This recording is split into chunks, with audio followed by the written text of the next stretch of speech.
Hey guys, welcome to Pantry Living. I am so excited for this video. Today we're going to be sharing our new favorite dessert with you. And guess what?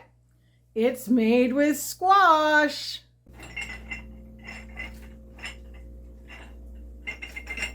So today we're going to be sharing squash pudding with you. That is the recipe. It has become a family favorite, and I have to admit, even myself, I don't mind squash. I actually really enjoy squash, but I was so surprised at how tasty this was as a dessert. And I know you use squash and pumpkin in pie and everything else, so of course it should have been logical, but it really wasn't. So stay tuned because we're going to show you how to make this wonderful squash pudding. So to start off for this recipe, you need to have 5 to 6 cups of cut up diced squash. Now you could use butternut. We're going to be using our green stripe Cushaw squash with a little bit of Canada crookneck in it as well, just because I have a partial piece of one that needs to be used up, and why not? This works great for this application, I guess you could call it, this recipe.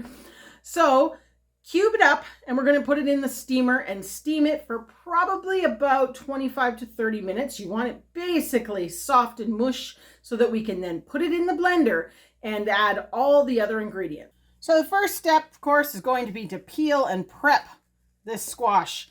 Now, as you can see, this one here is a little bit worse for wear. It's been sitting in the fridge for a little while, not covered up, because that's just how I operated. You know what? I almost think it's going to have to be chicken food. Let's just skip that part. That's going to have to be chicken food. Chicken food! But that's okay. At least it's not wasted. So we are just going to end up using our green stripe Cushaw squash. I have to admit, I love this squash. It's a little bit easier to cut up than some of the other winter squashes. Always full of seeds. Just perfect. I am actually going to take the time to save some of these seeds again. We actually had a viewer on our Hickory Croft channel mentioned that they would probably make good like pumpkin seed replacement, if you want to call it that. So maybe we will try and roast some.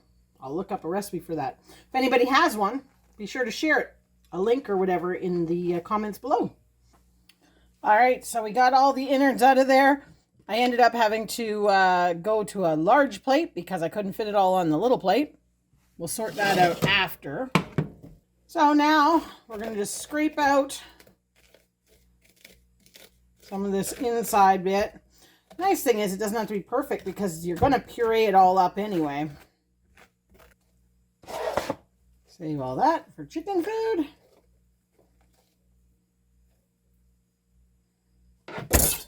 Do the other half, because I have a feeling we'll be cooking most of this.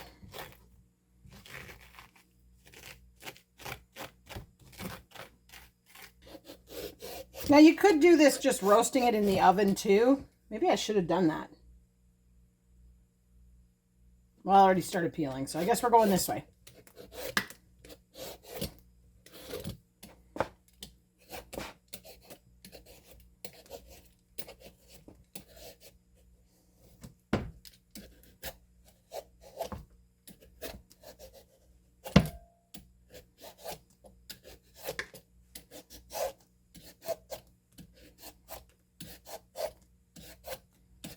Basically, you want to go until you got all that green off.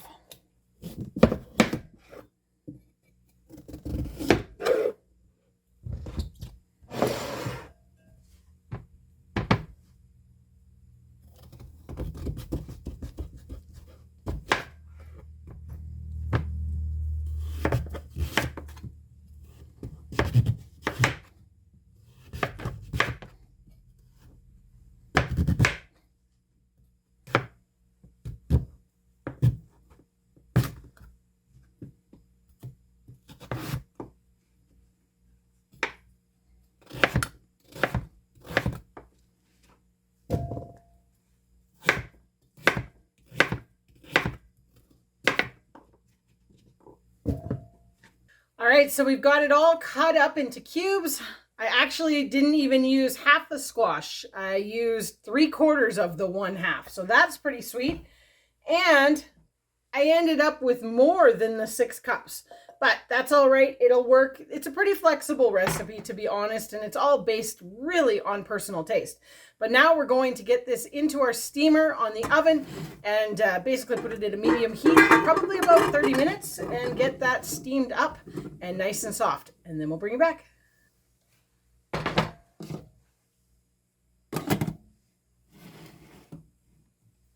So while we were waiting for the squash to cook in the steamer, I sorted the seeds. I got rid of any that were flat ones that were no good, had nothing in them. And look at that, all out of the one squash. That's not too bad. Over on our sister, mother, whatever channel you want to call it at Hickory Croft Farm, we did a video actually about squash and how you could grow thousands of pounds of food for next to nothing. And I will link that video above, but be sure to go over and check it out and some of the other content over there, because we do a little bit more deeper dive into our food production here on the homestead rather than just the cooking. So definitely take the time to go and check that out.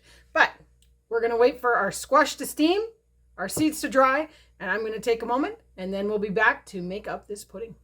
So our squash is all steamed and we are ready to basically mix this all together. The beauty of this recipe is you're just bunging everything into your food processor, blending it or grinding it, I don't know what you want to call it, all up, and then it just goes in the fridge to cool. Now, the one thing we did discover with this recipe was it was just as good warm as it was cool. So it really is going to come down to your personal taste. But we basically need half a cup of condensed milk, 1/4 cup of maple syrup, 1 teaspoon of vanilla, 1 teaspoon of cinnamon, 1/4 teaspoon of nutmeg, 1/4 teaspoon of ginger, and 1/8 teaspoon of salt. That's it. Everything goes in the blender and away we go. So let's get busy.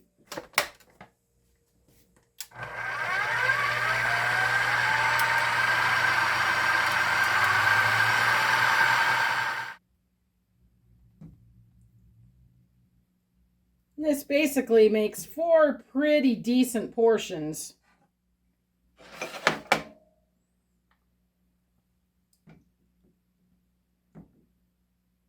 So we've got them all evened up.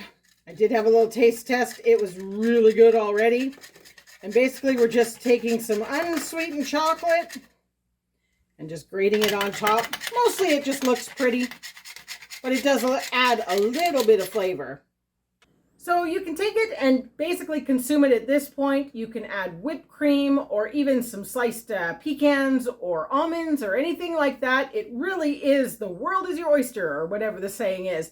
But this is how we like it. We don't do whipped cream or anything. It is just amazing as it is. So we're going to get these in the fridge now, and we'll bring you back at the end when we taste test. All right, it's been in the fridge for probably about 2 hours now. It's nice and chilled. And now is the moment of truth. You can see it's kind of just like a, I don't know, it reminds me of the look of butterscotch pudding. But,